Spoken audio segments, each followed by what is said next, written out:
Me indican si se escucha, por favor. Buenas noches, Lick, sí se escucha. Muy bien. Vamos a dar inicio a la clase del día de hoy y para finalizar con el contenido de lo que vamos a evaluar para el examen de la segunda etapa, se recuerdan que dijimos que íbamos a finalizar con el territorio, viéndolo desde los tres aspectos. Desde el aspecto terrestre, que ya lo vimos en la clase del lunes anterior, el aspecto marítimo, que lo vimos también el viernes anterior, y al día de hoy vamos a ver todo lo referente al espacio aéreo y la importancia que tiene conocer la normativa, la importancia que tiene conocer la normativa en relación al espacio aéreo es derivado de la misma evolución,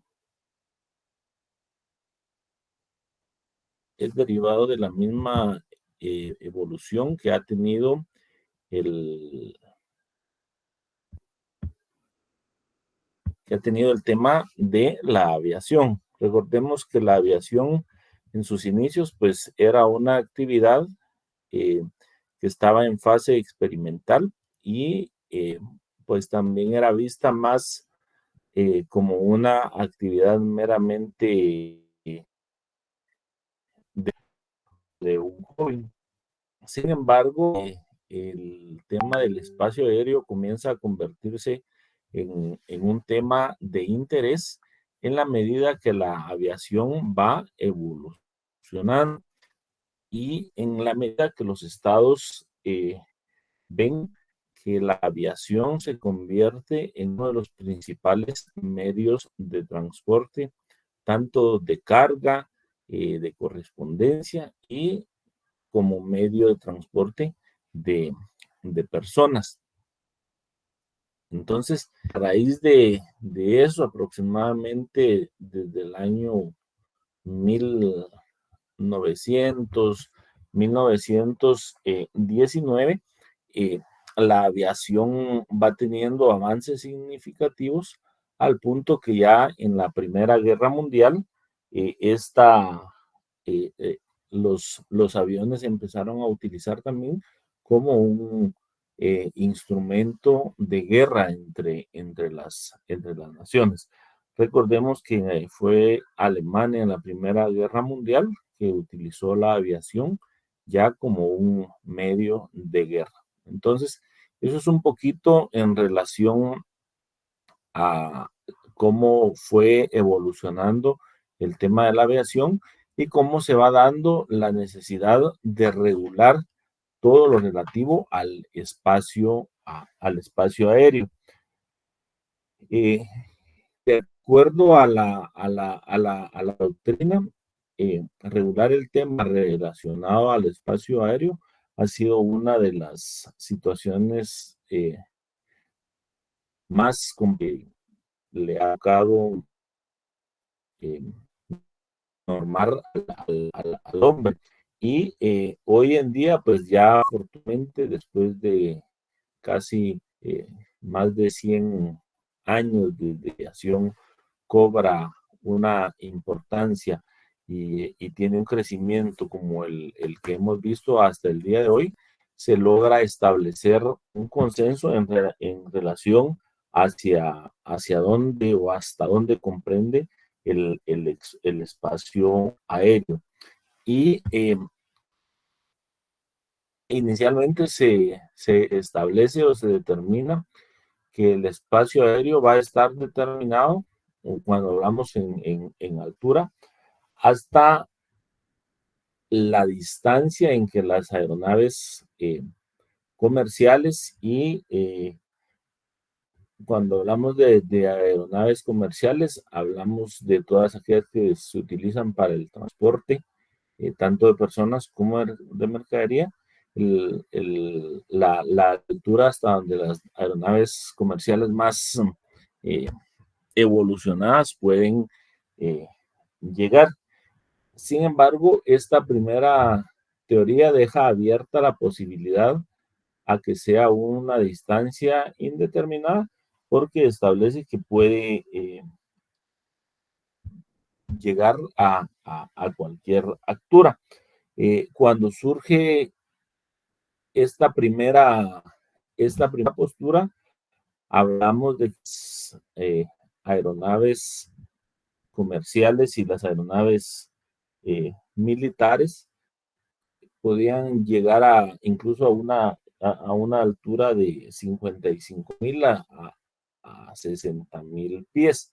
En la actualidad, por ejemplo, un avión comercial, pues creo que no supera los 39,000 pies de altura. Pero en el caso de los que se recuerdan del avión, el Concorde y los aviones militares, son aviones que sí han logrado llegar a esa altura. Hablamos de 55,000 a 60,000 pies, es decir, si lo trasladamos a kilómetros, son aproximadamente 16,7 a 18,200 metros, 18,200 metros en cuanto a kilómetros. Esa era la, la primera, la primera disposición. Sin embargo, después ya se establece una modificación y esa, permítanme, les voy a dar lectura y es la que establece la autora Ortiz Alf. Les voy a escribir aquí en el chat el apellido de esta autora. Solo déjenme.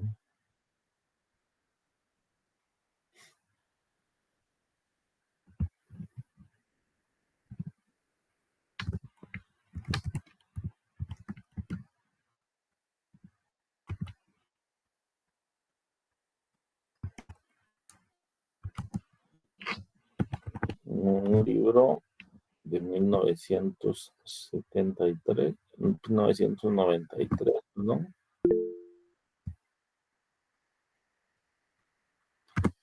Y esto, de acuerdo al libro, está en la página 115.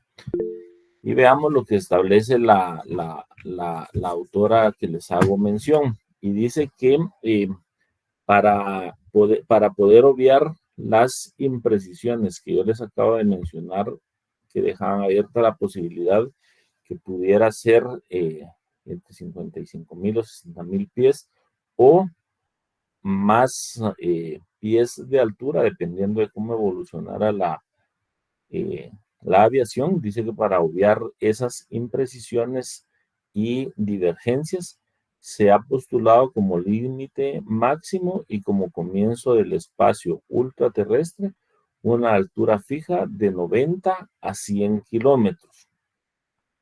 Este punto de fijar la altura de entre 90 y 100 kilómetros tiene la ventaja, según la autora, que fija con certeza un límite aplicable a todos los países y permite determinar con suma facilidad si un objeto dado se encuentra en el espacio ultraterrestre o aún se encuentra bajo soberanía estatal.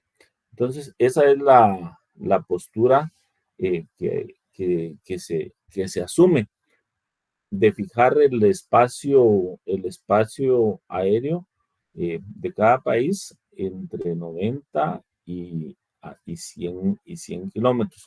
La ventaja, dice la autora, de hacer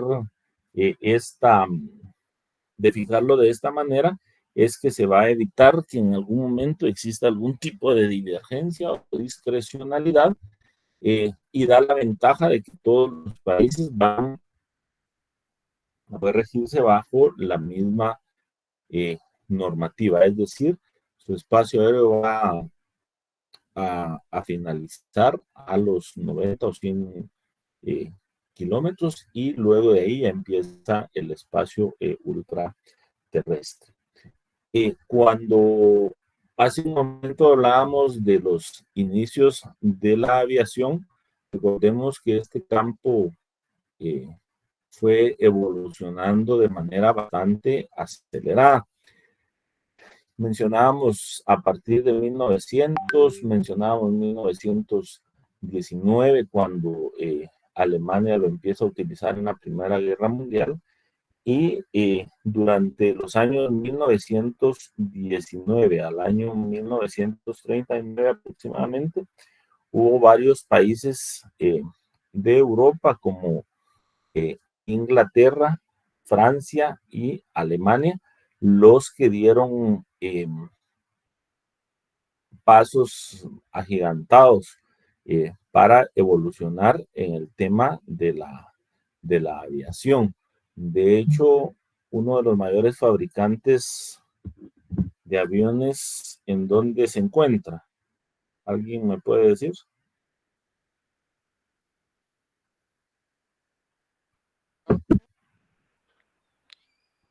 Hay varios leaks porque está McDonnell Douglas en Estados Unidos, está Boeing en Francia y Alemania, Brasil también tiene eh, fabricantes, ¿verdad? Que es la Ajá, fábrica de Embraer, pero no sé a cuál se La referirá Airbus, porque al final hay varios. ajá. la Airbus que es de Europa, ¿verdad? Y la Sí, Boeing muy que es de bien. Estados Unidos. Efectivamente, Boeing, recordemos que es una empresa de origen estadounidense, pero digamos en temas de aviación comercial, la otra es, la competencia es Airbus, que esta sucede es en Francia, si no estoy mal. Y durante los años 1919 a 1939, dice la historia que ellos fueron desarrollando la aviación comercial de una manera bastante acelerada. Cuando hablamos de un desarrollo acelerado, eh, la historia dice que tenían todos los recursos técnicos, es decir, que fueron perfeccionando todo tipo de aeronaves aéreas, grandes y pequeñas, tanto para transporte de carga como para el transporte de personas, que fue uno de los grandes avances que tuvo los medios de transporte, es decir, acortar las distancias para trasladarse de un continente a otro, inclusive. También hablamos que ellos tenían los suficientes recursos terrestres, que fueron los primeros países que fueron creando toda la infraestructura relacionada a aeropuertos y aeródromos de esa cuenta. Iban trabajando de la mano todos los aspectos relativos al desarrollo de la aviación, y fueron especializando también. Ya vimos que tenían recursos técnicos, ya vimos que tenían recursos terrestres, y también fueron formando el recurso humano. Cuando hablamos de recurso humano, pues nos referimos a todos los pilotos, a los ingenieros, al personal de tierra, a todos los colaboradores que forman parte de lo que ahora conocemos como la aviación. Esto los colocó en una posición privilegiada frente a otros países, incluyendo las potencias emergentes ya de esa época, como Estados Unidos. Eh, Aquí es importante que ustedes anoten que bajo estas circunstancias en las que ellos estaban desarrollando todo el tema de la aviación con relación al espacio aéreo, ellos, para fines comerciales, consideraban que no debía de haber ningún tipo de restricción entre los países. Es decir, no debía de haber controles de frecuencia, no debía de haber restricciones de permiso, y mucho menos controles financieros, porque el espacio aéreo era, de acuerdo a la tesis que ellos sostenían, de servicio para todos los países, pero ellos lo estaban enfocando por la ventaja o desde el punto de vista competitivo que ellos tenían con respecto a otros países. Es decir, ellos lo veían de esa manera porque durante estos años, pues ellos habían logrado grandes avances en el tema de la aviación. Entonces decían, el espacio aéreo no es necesario regularlo para fines comerciales. Debe haber una política en donde no se ponga ningún tipo de restricción a la libertad para trasladar comercio, para trasladar personas, porque toda la humanidad va a ser beneficiada.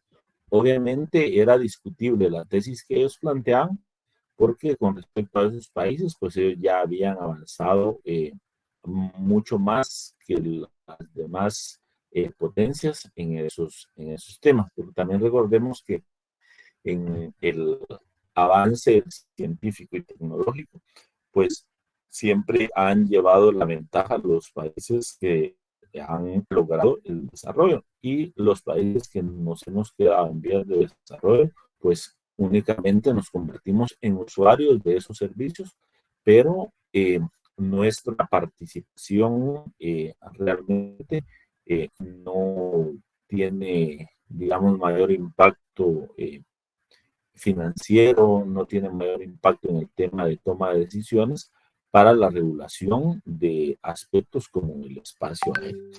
Entonces, en relación al espacio aéreo, anoten ahí que habían dos posturas. Uno, la que asumió Francia, la que asumió Inglaterra y la que asumió Alemania, que tuvieron avances significativos entre 1919 y 1930, 1919 y 1939, porque ahí desarrollaron todo el aspecto técnico, terrestre, de recurso humano para que evolucionara la aviación, y la posición de ellos era que en cuanto al espacio aéreo para fines comerciales no debía de haber ningún tipo de limitación en cuanto a controles, en cuanto a permisos o en cuanto a aspectos financieros.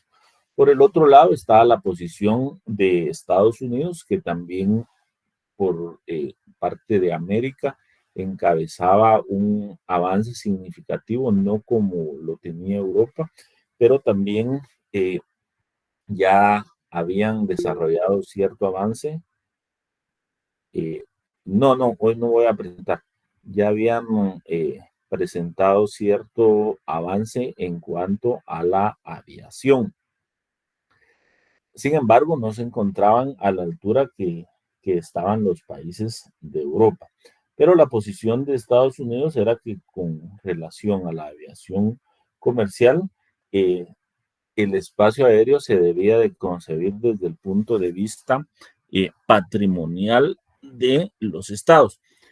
Y aquí quiero regresar un poquito. Recordemos que hay un artículo, y ustedes me van a recordar cuál es ahorita mi constitución, pero sí lo vemos, que todo lo que es territorio se convierte en patrimonio de los estados, y en la constitución de Guatemala está regulado. Alguien que tenga ahí el artículo que mencionamos, el territorio se convierte en patrimonio, que nos haga favor de decirnos el artículo y de leerlo.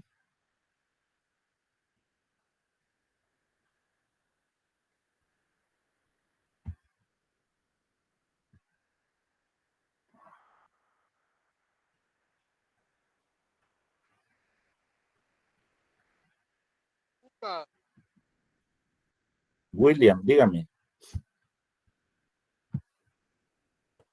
Sería el artículo 121, licenciado, si no estoy mal. Lo tiene ahí, si me hace favor de leerlo. Los bienes del Estado.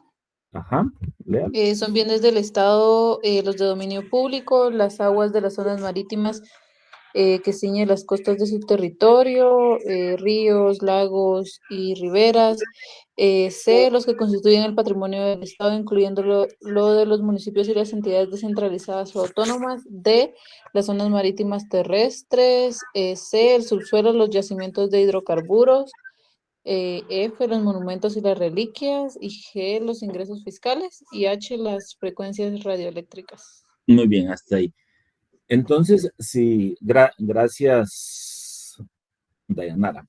Si ustedes se dan cuenta, el territorio constituye patrimonio del Estado y en relación al espacio aéreo, contrario a lo que pensaban los países de Europa que habían desarrollado bastante el tema de la aviación, Estados Unidos era de la posición que para fines comerciales el espacio aéreo de cada territorio constituía parte de su patrimonio, al igual que lo constituía la tierra y el mar, que son aspectos que ya vimos, la porción terrestre, la porción marítima, y también ellos consideraban que el espacio aéreo debía de constituir un patrimonio como tal, es decir, sí debía de haber algún tipo de regulación en cuanto a frecuencias, al uso del espacio aéreo, debía de haber convenios, debían de haber regulaciones e incluso el tema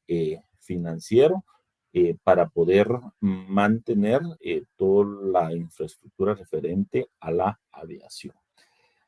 De esa cuenta, para el tema del espacio aéreo, vamos a tratar de hablar así muy brevemente, que son los dos últimos temas, creo yo, que entran en el examen, sobre las dos convenciones que han existido en relación a la aviación.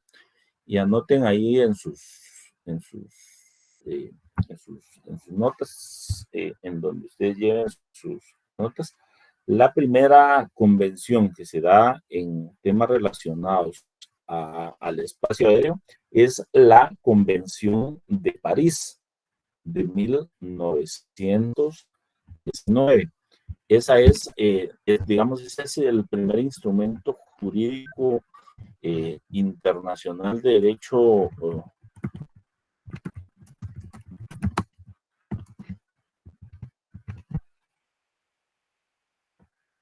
derecho público que reguló aspectos relacionados al espacio aéreo. Ahí se los acabo de poner en el chat.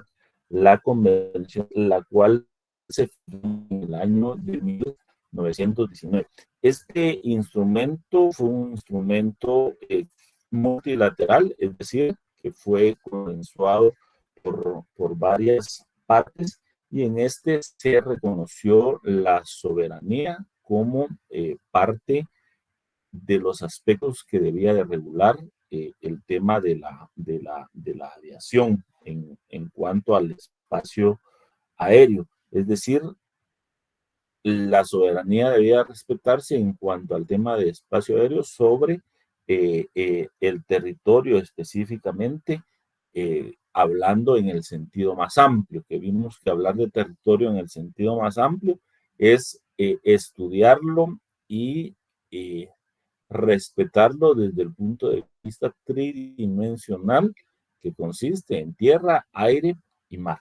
Eso fue básicamente lo que establecía la Convención de París de 1919. Luego de este instrumento, el convenio que le sigue, o el siguiente documento de carácter jurídico internacional que se firma, es lo que se conoce como el Convenio de Chicago, y este fue firmado en el año de 1944. Ahí se los acabo de poner en el chat. Este convenio también fue de carácter multilateral, es decir, fue firmado, consensuado y avalado por múltiples estados. Y el convenio de Chicago, a este se le conoce como Convenio sobre Aviación Civil Internacional. Entonces tenemos dos convenciones o dos convenios relativos al espacio aéreo. por si les viene como pregunta de examen, el primero es la Convención de París de 1919 y el segundo instrumento jurídico internacional que regula el tema de espacio aéreo es el Convenio de Chicago de 1944. Los dos fueron multilaterales, es decir, avalados, firmados y consensuados por varios estados. Y al 1944 a este ya se le denominó Convenio sobre Aviación Civil Internacional. Por si les viniera como pregunta de examen, formalmente, ¿cómo se denomina el Chicago? Pues ustedes ahí dentro de las respuestas de opción múltiple que les pueden venir, van a indicar que se le denomina Convenio sobre Aviación Civil Internacional. Este convenio lo que reafirmó fue la idea de soberanía sobre el espacio aéreo de cada estado.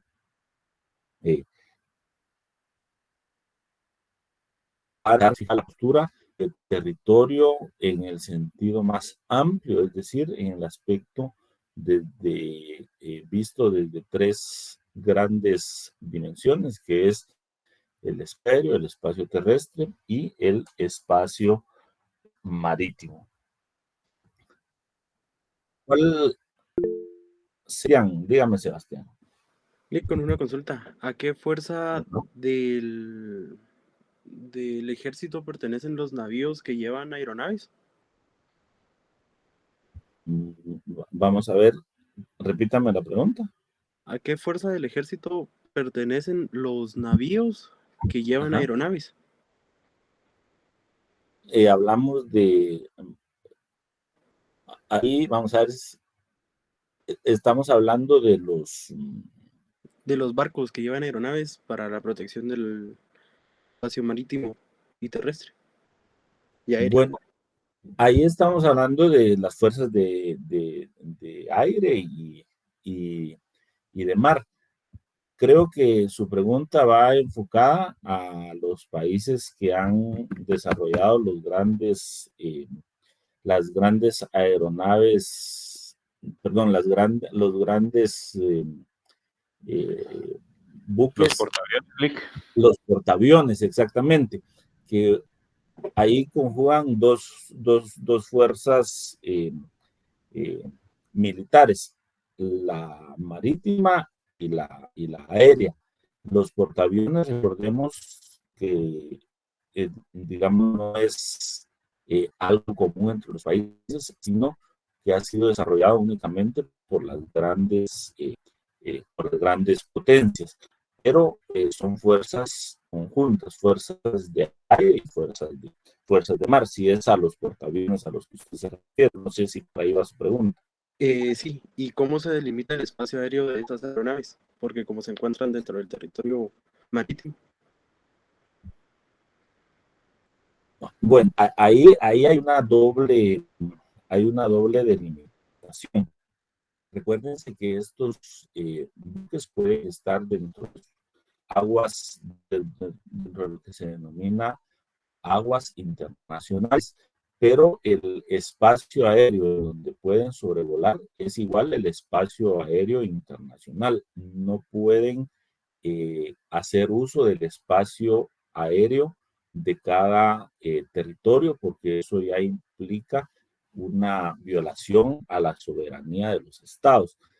De hecho, constantemente vemos en las noticias que países como Rusia, como Estados Unidos, como Japón, constantemente cuando hay algún tipo de amenaza de conflicto, presentan quejas porque los aviones de guerra han volado cerca o sobrepasado el espacio aéreo.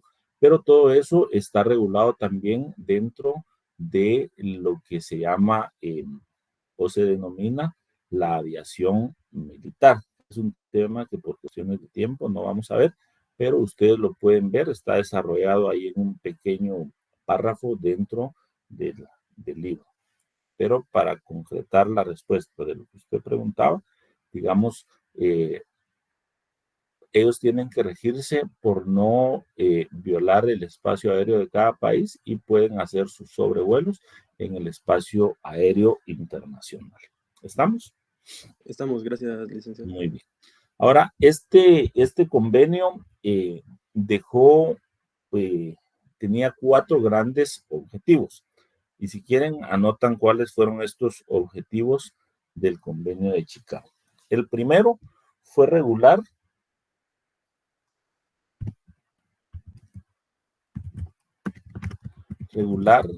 y reafirmar la soberanía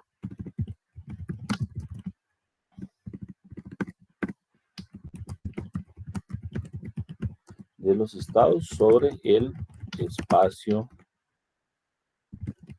aéreo. Este fue el primer objetivo, que dentro de este convenio quedara establecido y quedara regulada la soberanía que ejercen los estados sobre su espacio aéreo. El segundo gran objetivo de este convenio del de Chicago fue establecer los principios sobre los cuales se iba a desarrollar la aviación civil. Ese es el segundo gran objetivo de este convenio.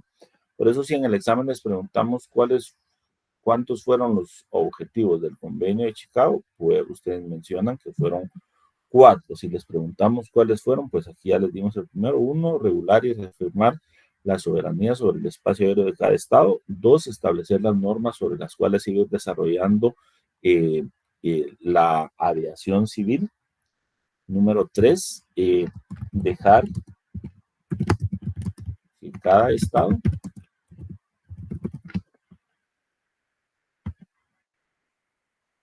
se lo voy a corregir aquí ustedes porque no tengo lentes y no quiero escribirles con error.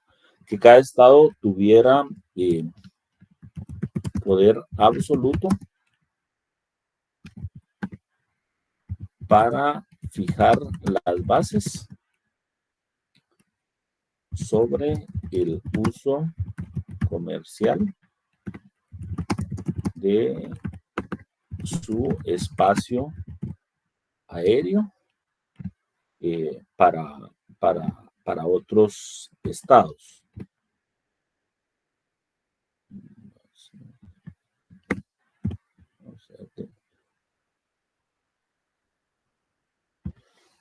Este fue el tercer gran objetivo de este convenio de Chicago, y el cuarto, que no es menos importante, que es a través de este convenio que se funda la Organización de Aviación Civil, y que la función principal que tiene la OASI es velar por por el cumplimiento de las normas de seguridad civil internacional en cuanto a la aviación. Estos fueron los 4 grandes logros que tuvo la firma de este convenio en relación a la regulación del espacio aéreo internacional. Primero, reafirmaba y regulaba que sobre el espacio aéreo cada estado ejercía su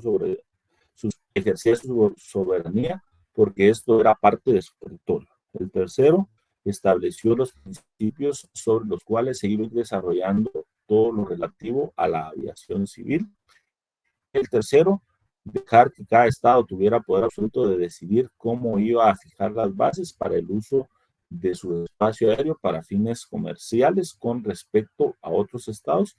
Y por último, se funda la OASI, que es la Organización de Aviación Civil, que a grandes rasgos lo podemos resumir, que la función de la OASI, es velar porque se cumplan todos los temas en materia de seguridad civil internacional para garantizar la seguridad de los pasajeros, para asegurar la navegación aérea y para que existan normas claras sobre las cuales tienen que desempeñar su actuar todas aquellas aerolíneas que se dedican al transporte aéreo comercial. Y ya para finalizar, pues para abreviarles un poquito su estudio, la OASI básicamente podemos decir que es la Organización de Aviación Civil Internacional y que es el órgano máximo referente a la regulación comercial aérea internacional, y lo que busca básicamente es la seguridad aérea. La OASI para fines de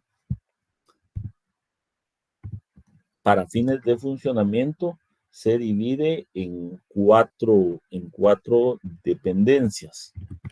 Esta se las voy a anotar aquí porque también puede ser pregunta de examen. La primera es la Asamblea General. Segundo es el Consejo. Tercero es la Comisión de Aeronavegación.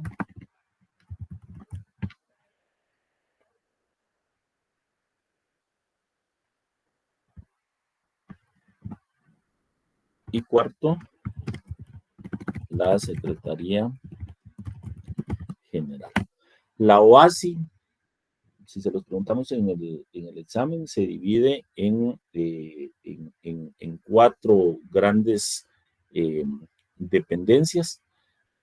La primera, la Asamblea General; la segunda, el Consejo; la tercera, la Comisión de Aeronavegación; y la cuarta, la Secretaría General. Y como dato relevante, que también se los podemos preguntar en el examen, es que los miembros de esta organización intergubernamental tienen estatuto diplomático y gozan de las mismas prerrogativas de todas las prerrogativas e inmunidades que gozan el personal diplomático de cada país. Esos son los aspectos relevantes en relación a lo relativo al espacio aéreo. Pueden leer el libro para poder ampliar un poquito más, pero si estuvieron presentes en la clase del día de hoy, las preguntas que les puedan venir en relación al espacio aéreo, nos vamos a circunscribir en los temas que vimos el día de hoy. Un poquito cómo fue desarrollándose la aviación comercial, cuáles fueron las dos tesis que fijaron, primero los tres países de Europa, Alemania, Francia, y ¿cuál fue el otro que les dije? ¿Inglaterra? Inglaterra, muy bien, que tuvieron un auge de desarrollo bastante marcado entre 1919 y 1939, contando con recursos técnicos, terrestres y humanos. Cuando hablamos de técnicos fue el perfeccionamiento de las aeronaves comerciales; cuando hablamos de terrestre fue el desarrollo de infraestructura en temas de aeropuertos y aeródromos; y cuando hablamos de recurso humano fue el impulso de todo el conocimiento de los ingenieros, de los pilotos y de personal que colabora en tierra para el tema de la aviación. ¿Cuál era la postura de ellos? Que estos países, a pesar de que existía el convenio de 1919 que hacía énfasis en la soberanía que debería de existir sobre el espacio aéreo de cada estado, pues ellos eran del criterio que para aviación comercial no debía de haber ningún tipo de restricción ni de limitación. Y por otro lado estaba la postura de los Estados Unidos, que iba un poquito más atrasada en su desarrollo, pero ellos eran de la postura que se mantiene actualmente, que el espacio aéreo, aun cuando sea para fines comerciales, debe respetarse la soberanía de cada estado, y de esa cuenta surge el segundo convenio, que es el de Chicago de 1944, que regula los aspectos que les mencioné. De este convenio surge la OASI. La OASI se divide en cuatro grandes dependencias que regulan todo el tema relacionado a la aviación aérea comercial, y un aspecto importante es que los miembros de esta entidad gubernamental gozan de las mismas prerrogativas e inmunidades de el personal diplomático. ¿Estamos? Y para Karina y para María, gozan las mismas prerrogativas e inmunidades que goza el personal diplomático. Entonces, con este tema del espacio aéreo, con este finalizaríamos el contenido de lo que vamos a preguntar para el examen, que vale 30 puntos. Ustedes ya, los que se evaluaron, tienen 10 sobre 10 puntos de zona. Ya les indicamos más o menos que están entre 7 y 9 puntos que llevan acumulados de zona. Y pues como se los indiqué el día de la clase presencial, son 20 preguntas, 10 de respuesta directa con un valor de 2 puntos cada una. Siempre y cuando vaya la respuesta completa y correcta, van a tener los 2 puntos en cada pregunta. Y luego 10 preguntas de selección múltiple, que también les expliqué porque lo vamos a hacer ahora de selección múltiple, para que ustedes tengan opción de contestar y no contesten como lo hicieron varios en falso y verdadero, de probar a ver cuál era buena y poner todas falsas o todas verdaderas, sino que ustedes realmente vayan recordando lo que vimos en clase, recordando lo que vayan estudiando, y que logremos los dos grandes objetivos que tenemos para esta clase, tanto desde mi punto de vista como docente, como de ustedes como estudiantes, que es primero aprender un poco sobre derecho internacional público y segundo, puedan aprobar el curso. No sé si tienen alguna duda, algún comentario, alguna sugerencia. Sebastián. Talik, yo tengo una duda, retrocediendo un poco a la última clase de la semana pasada. Ajá. ¿A qué se debe que los barcos de carga que se mueven internacionalmente, el personal que labora dentro de los barcos no requiere ningún tipo de visado para poder llegar a los países a pesar de ser un territorio totalmente diferente del que salen? Bueno, fíjese que voy a tratar de dar la respuesta de lo que yo recuerdo. Está bien. Digamos, cuando hablamos de los buques que transportan carga o de los cruceros que transportan personas para temas de turismo, existen convenios entre algunos países firmantes en donde el personal está exento de un visado. Uno va enfocado al tipo de convenio que se firma y otro en relación a que en varios de los países por donde pasan descargando en los puertos, pues ellos no desembarcan, sino únicamente están de tránsito. Es lo que yo recuerdo ahorita, pero si quiere lo voy a investigar un poquito más y en la próxima clase les puedo dar una respuesta un poquito más amplia. Está bien, maestro. Muchas gracias. ¿Alguna otra pregunta? No, Eduardo. Con esta situación política entre México y Ecuador, tal vez ya lo hablaron, pero me perdí de algo, tal vez. ¿Qué fin podría tener esa situación, licenciado, así en el ámbito de derecho internacional? Bueno, digamos, el incidente más reciente de conflicto entre países es el que hubo en Ecuador, específicamente en la Embajada de México, y esto deriva de que un ex vicepresidente que había sido condenado por actos de corrupción se encontraba resguardado en la Embajada de México en Ecuador. Ecuador irrumpe en la embajada y saca a esta persona para poderla capturar y que cumpla la condena. Desde mi punto de vista y de acuerdo a los convenios y tratados ratificados por ambos países, pues esta fue una acción que violó el derecho de soberanía de México, porque recordemos que las embajadas en el país en donde están constituidas son una extensión del país. Entonces, si lo vemos desde el punto de vista puramente formal, pues hubo una violación a la soberanía de México, porque existen los canales correspondientes y los procedimientos legales establecidos para que Ecuador pudiera hacer el requerimiento formal que le entregaran a esta persona. Eso es lo que le puedo mencionar en relación al incidente que se dio entre Ecuador y México. Desde mi punto de vista, sí hubo una violación a los convenios y tratados internacionales referente a las sedes diplomáticas. Gracias, Lick, gracias. Muy bien. ¿Alguien más? Sí, buenas noches. Con relación al convenio de Chicago, mencionó usted dos características, pero no logré anotarlas. ¿Podría proporcionarlas, por favor?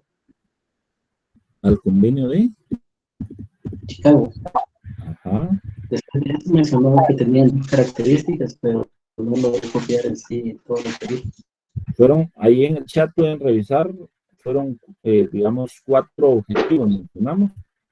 Los objetivos son regular y reafirmar la soberanía de los estados sobre el espacio aéreo, establecer los principios sobre los cuales se va a desarrollar la aviación civil, dejar que cada estado tenga poder absoluto sobre su espacio aéreo y así fijar las bases que considere convenientes para el uso comercial de su espacio aéreo. Y uno de los importantes, dijimos que fue la fundación de la OASI, que es la Organización de la Aviación Civil. Chévere. Muy bien, ¿alguien más? Licenciado, ¿Qué mandan? yo creo de que lo que pregunta el compañero, yo igual solo copié una característica que tienen los dos. Ajá. Una de ellas es de que los dos son multilaterales, pero la otra no, tampoco le caché. Bueno, en ese sentido, la similitud que tiene el de 1919, que fue el de París, ¿verdad? Y el de Chicago en 1944, es que ambos son multilaterales, es decir, fueron avalados por varios estados y en ambos se hace referencia a respetar la soberanía del espacio aéreo. Esas son las dos características comunes que tiene.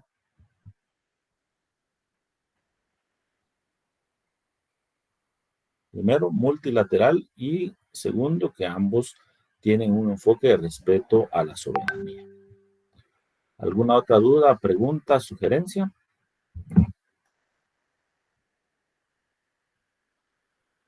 Ustedes me dicen y vamos resolviendo dudas que tengan para el examen. Bueno, si no hay ninguna, el día... Buenas noches, Lick. Hola, buenas noches. Perdone la pregunta. En el examen parcial pasado, nos compartió su presentación. En esta oportunidad, ¿no va a ser así?